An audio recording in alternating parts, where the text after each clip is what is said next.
एक बहुत ही भोला भाला सा आलसी लड़का था। वह कोई काम नहीं करना चाहता था। बस खाना खाता, घूमता और सोते रहता था। एक दिन उसे किसी ने बताया कि एक आश्रम है जहां पर कुछ नहीं करना पड़ता है और हर दिन 2 समय का खाना और नाश्ता मिलता है। तुम वहां जाकर के रहो। उस आलसी लड़के ने सोचा कि ये तो बहुत ही बढ़िया है और वह उस आश्रम में जाकर रहने को सोचा। और फिर वह भोला भाला आलसी लड़का अपना सारा सांसारिक जीवन छोड़कर उस आश्रम में जाकर रहने लगा। आश्रम में गुरुजी रहते थे। वह कुछ समय सबको प्रवचन देते हैं। वह आलसी लड़का सुनता था, बाकी समय आराम करता था और फिर भरपेट खाना खाकर सो जाता था। ऐसे ही उस लड़के का दिन गुजरता गया। एक दिन उस आश्रम में कुछ भी नहीं बना। नाश्ते के समय नाश्ता नहीं मिला। उसने सोचा नाश्ता नहीं मिला, भोजन तो मिलेगा। अब भोजन के समय भी उसे भोजन नहीं मिला। लड़का दौड़ करके गुरुजी के पास गया और उसने पूछा कि आज भोजन क्यों नहीं बना। गुरुजी ने कहा कि बेटा, आज एकादशी है और जितने भी आश्रम के सदस्य हैं उनका उपवास है और तुम्हारा भी आज उपवास है। आज भोजन नहीं बनेगा। वह लड़का आलसी था और उसे भूख भी बहुत लगता था। उसने गुरुजी से बोला कि मैं उपवास नहीं रहूंगा, मुझे भूख लगी है, मैं खाना खाऊंगा। गुरुजी ने बोला ठीक है, जाओ भंडारे में से सामान लेकर के आओ और आश्रम में नहीं बाहर ले जाकर के बना लो, लेकिन याद रखना भोजन बनाने के बाद सबसे पहला भोग भगवान को लगाना और फिर तुम प्रसाद पाना। वह लड़का बोला ठीक है और फिर अनाज लेकर नदी की ओर पहुंचा। भोजन पकाने लगा, तैयार हुआ। उसके बाद कहने लगा कि भगवान श्री राम आइए, पधारिए, भोग लगाइए। अब जब उसे लगा कि भगवान तो आ नहीं रहे हैं तो फिर कहने लगा कि मुझे मालूम है आपको तो अच्छा खाने की आदत है, मैं बना नहीं पाया और मुझे अच्छा भोजन बनाने भी नहीं आता, लेकिन जो भी रूखा सूखा बना है आकर खा लीजिए। भगवान श्री राम उसकी सरलता पर बहुत ही प्रसन्न हुए और उस लड़के को दर्शन दे दिए। उसने देखा कि भगवान श्री राम आए हुए हैं और उनके साथ में माता सीता भी आई हुई है। लेकिन लड़के ने सिर्फ 2 लोगों के लिए ही भोजन बनाया था, एक अपने लिए और दूसरा भगवान के लिए। और अब क्योंकि भगवान के साथ माता सीता भी आई हुई थी तो उसने उस भोजन को माता सीता और भगवान के सामने ग्रहण करने के लिए रख दिया।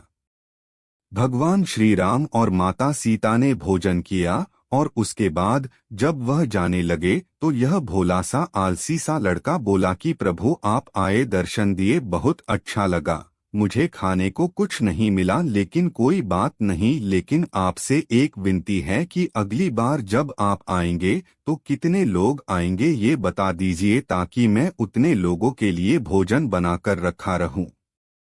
भगवान श्री राम मन ही मन मुस्कुराए और फिर अंतर ध्यान हो गए। लड़का आश्रम गया, दिन बीतता गया और फिर एकादशी का दिन आया और इस बार उसने 3-4 लोगों के लिए अनाज लेकर के खाना बनाने के लिए नदी के किनारे पहुंचा और उसने बड़े प्रसन्नता से भोजन बनाया और इंतजार करने लगा कि प्रभु आइए और भोग लगाइए। इस बार लड़का देखता है कि भगवान श्री राम पूरा राम दरबार लेकर के आए हैं, जैसे माता सीता, लक्ष्मण, भरत, हनुमान जी और सभी लोग आए हैं। लड़के ने 3 से 4 लोगों का भोजन बनाया था और इस बार भी भोजन कम पड़ गया। लड़के ने निराश होकर भोजन को प्रभु के आगे रख दिया। उन्होंने भोजन किया और फिर चले गए और इस बार भी लड़का फिर से भूख रह गया। अब लड़का फिर आश्रम गया, दिन बीतता गया और फिर एकादशी का दिन आया और इस बार गुरुजी से कहने लगा कि गुरुजी मुझे इस बार थोड़ा ज्यादा अनाज चाहिए।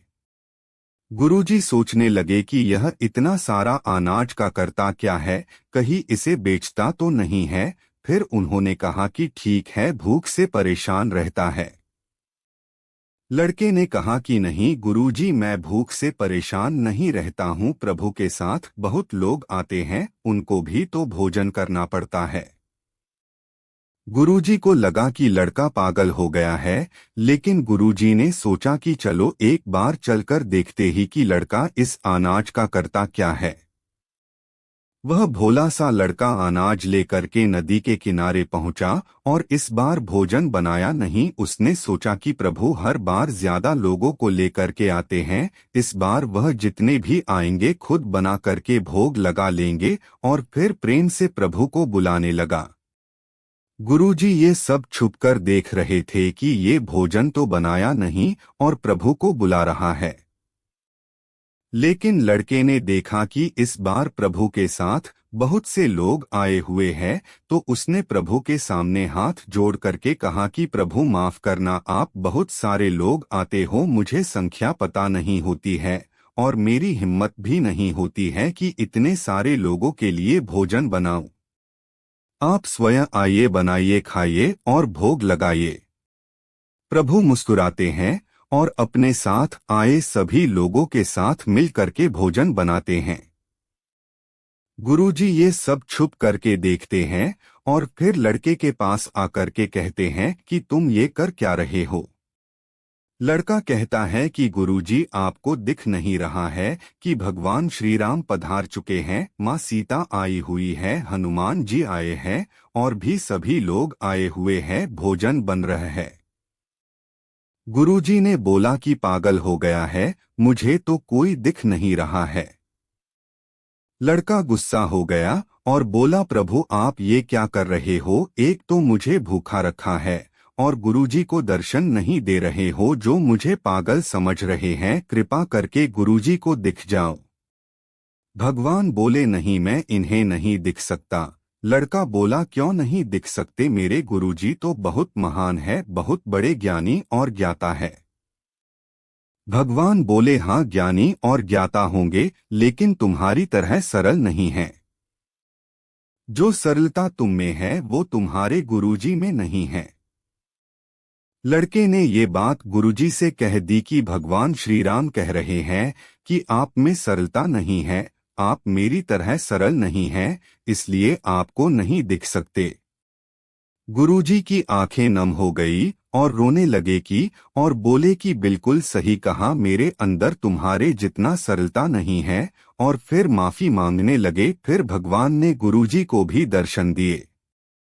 ये कहानी हमें सिखाती है कि जीवन में सरलता सबसे आवश्यक है, जितने सरल बने रहेंगे उतना जीवन में आगे बढ़ते चले जाएंगे। जब आप सरल होते हैं तो आप खुद भी मुस्कुराते हैं और दूसरों को भी मुस्कुराने की वजह देते हैं।